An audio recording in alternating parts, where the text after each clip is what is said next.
Little Miss Late by Roger Hargreaves. Late for this, late for that. Little Miss Late was late for everything. For instance, do you know where she spent last Christmas? At home, Early Bird Cottage. But do you know when she spent last Christmas? January 25th, 1 month late. For example, do you know when she did her spring cleaning at Early Bird Cottage? In the summer, 3 months late. For instance, do you know when she went on her summer holiday last year? In December, 6 months late. Early Bird Cottage was just along the road from where a friend of hers lived, Little Miss Neat.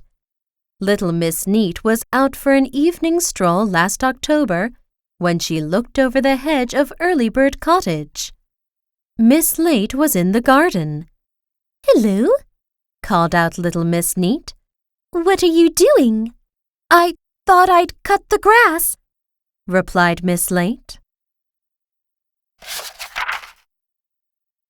"I think," remarked Little Miss Neat, looking at the grass, "that you should have thought about that last April." "Tell you what," suggested Miss Neat. "Let's go shopping together tomorrow." "Good idea," agreed Miss Late. "I'll meet you in town on the corner of Main Street tomorrow afternoon," said Miss Neat. 2 o'clock. "I'll be there," replied Miss Late.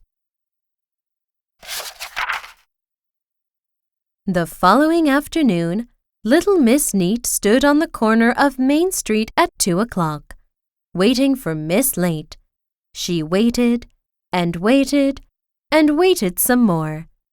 Miss Late arrived. "Sorry I'm a bit late," she apologized. "Sorry?" cried Miss Neat. "A bit late? It's 5 o'clock and all the shops are shut." "Sorry," said Miss Late. And that's what happened all the time. It happened when Miss Late decided to take a job. Her first job was in a bank. But the trouble was, by the time she arrived for work, the bank had closed for the day. Every day. "Sorry," she said. They asked her to leave. It happened in her second job as a waitress in a restaurant. Mr. Greedy came in for lunch. He glanced at the menu. "I'll have everything," he grinned. "Twice." He was still waiting to be served at 7 o'clock, so he went home. "Sorry," said Little Miss Late. They asked her to leave. It happened in her third job, working as a secretary for Mr. Uppity. "I'd like these letters typed before I go home," Mr. Uppity said to her. He went home at 4 o'clock. In the morning. "Sorry," said Little Miss Late. He asked her to leave. However, as it happened, which is often the way of things, Little Miss Late managed to find herself the perfect job.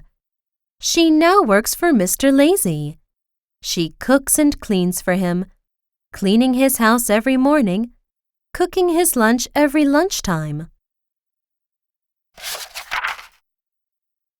Now, Mr. Lazy, being Mr. Lazy, doesn't get up in the morning like you and I do. He gets up in the afternoon. And Little Miss Late, being Little Miss Late, is always late for work. So she doesn't arrive for work in the morning. She arrives in the afternoon.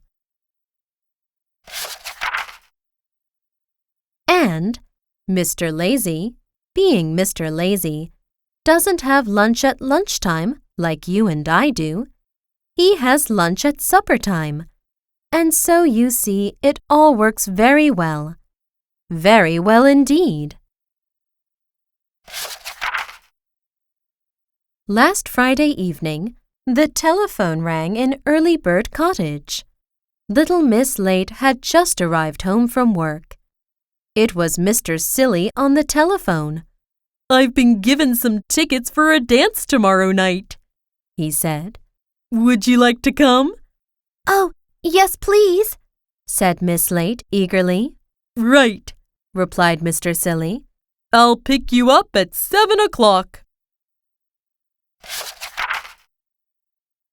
Last Saturday, Mr. Silly walked up the path to the front door of Early Bird Cottage. He knocked. "Come in," called a voice from upstairs. Mr. Silly went in. "Make yourself at home," called Little Miss Late from upstairs. "I'll be down in a minute."